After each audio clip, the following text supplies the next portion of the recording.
Hola, què Hola. tal? Som Tartarlena L'Helena i la Marta. i això és RPS Music.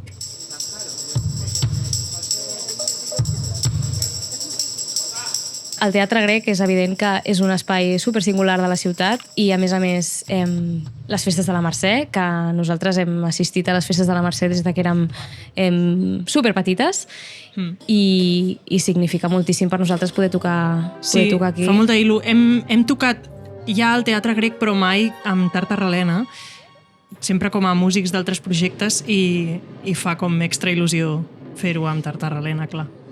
Cuid la trata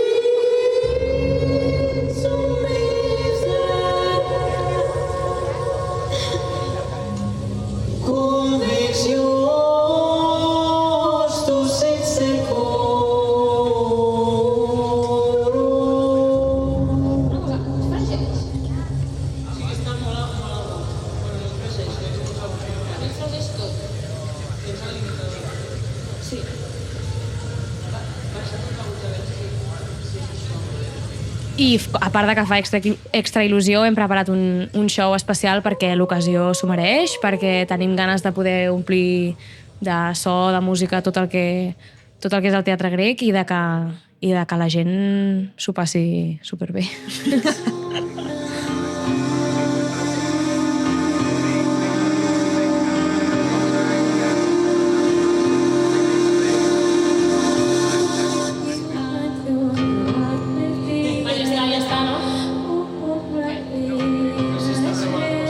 Clar, tocar un lloc així que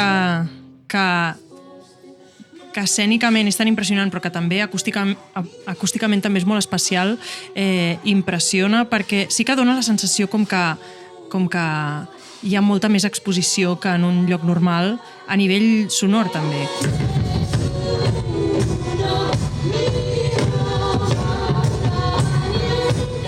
Tot i que això no és el Teatre de Epidaure, malauradament, però sí que dona la sensació que qualsevol mínim moviment fora de lloc o nota mal ajustada serà com amplificada pel teatre i per tot plegat. Per tant, sí que hi ha com aquest extra ganes de perfeccionisme i de punteria.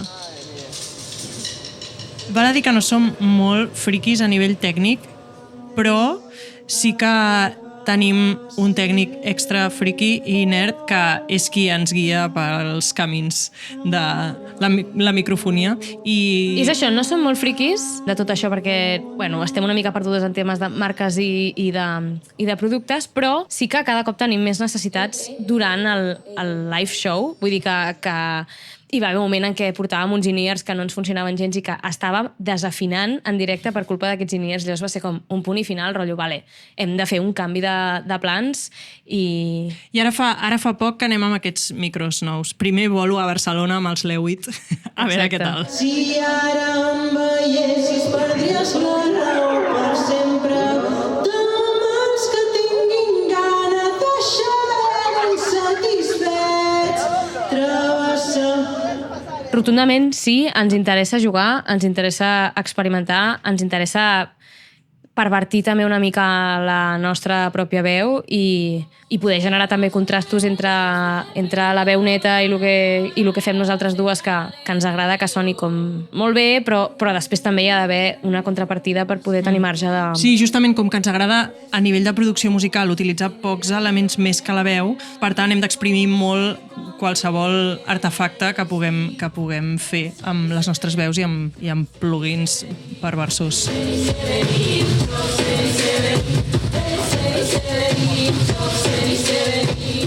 El diàleg aquest entre lo antic i lo modern crec que és com en si el que és fer art normalment, però en el nostre cas ens surt de manera molt normal, molt natural, de tenir molt l'entusiasme per coses que sentim que fa anys que estan sonant i que això, que ens semblen superinteressants i descobrir una melodia del segle XI que encara ara ens emociona, doncs és algo que ens encanta sentir i a l'hora de produir doncs ho fem amb les eines que tenim ara a l'abast i per tant doncs, acaben resultant sons futuristes, bueno, del present, no sé.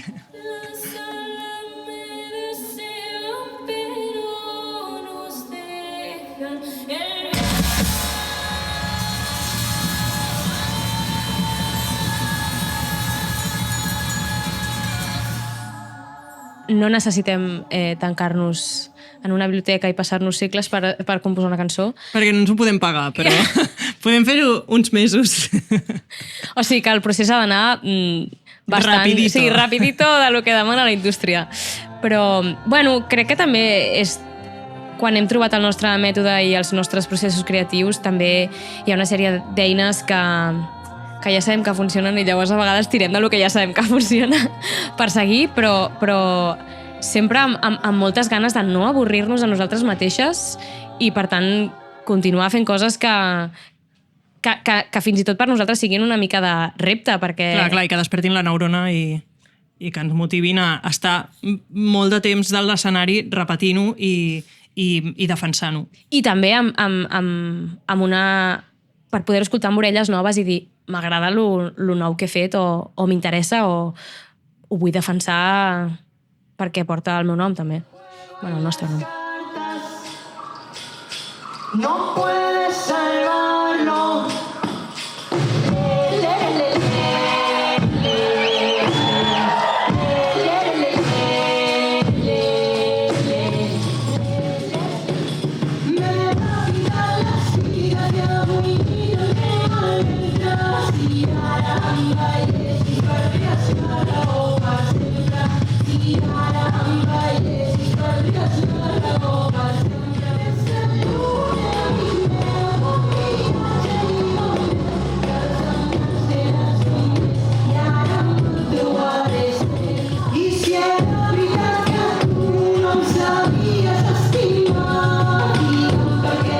Sí, sabem el truc, si el voleu, és canta en llatí, go Latin, go international. Aquesta és la nostra estratègia de màrqueting. I no ens mires un ET. Sí.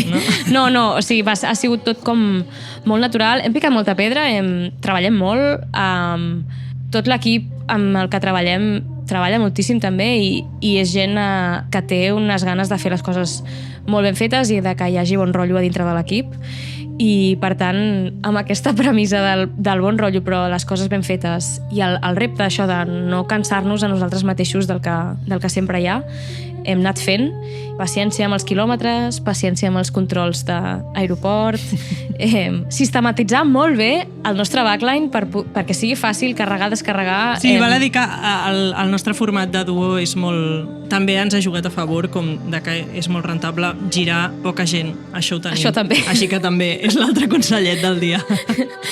I això, seguim.